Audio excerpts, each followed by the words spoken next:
আমেরিকার সাথে সম্পর্ক খারাপ এমন দেশের তালিকায় ভেনেজুয়েলার নাম সবসময় থাকে, কিন্তু প্রশ্ন হলো ভেনেজুয়েলার প্রেসিডেন্ট নিকোলাস মাদুরো এর সাথে আমেরিকার সম্পর্ক এতটা খারাপ কেন? আজ আমরা সহজভাবে পুরো বিষয়টা বুঝে নেব। নিকোলাস মাদুরো ভেনেজুয়েলার প্রেসিডেন্ট। তিনি ক্ষমতায় আসেন 2013 সালে দেশটির জনপ্রিয় নেতা হিউগো চাভেজ এর মৃত্যুর পর। মাদুরো অনুসরণ করেন সমাজতান্ত্রিক রাজনীতি, যেখানে রাষ্ট্রই তেল, শিল্প ও অর্থনীতির বড় নিয়ন্ত্রক। ভেনেজুয়েলার সবচেয়ে বড় শক্তি হলো তাদের বিশাল তেল সম্পদ। বিশ্বের অন্যতম বৃহৎ তেল মজুদ এই দেশে। এই কারণেই ভেনেজুয়েলা সবসময় আমেরিকার নজরে ছিল।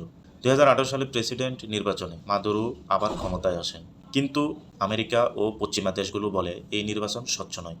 আমেরিকা তখন স্পষ্টভাবে জানিয়ে দেয়, আমরা মাদুরোকে বৈধ প্রেসিডেন্ট হিসেবে স্বীকৃতি দিচ্ছি না। 2019 সালে বিরোধী নেতা জুয়ান গাইডো নিজেকে অস্থায়ী প্রেসিডেন্ট ঘোষণা করেন। আমেরিকার সঙ্গে সঙ্গে তাকে সমর্থন দেয়।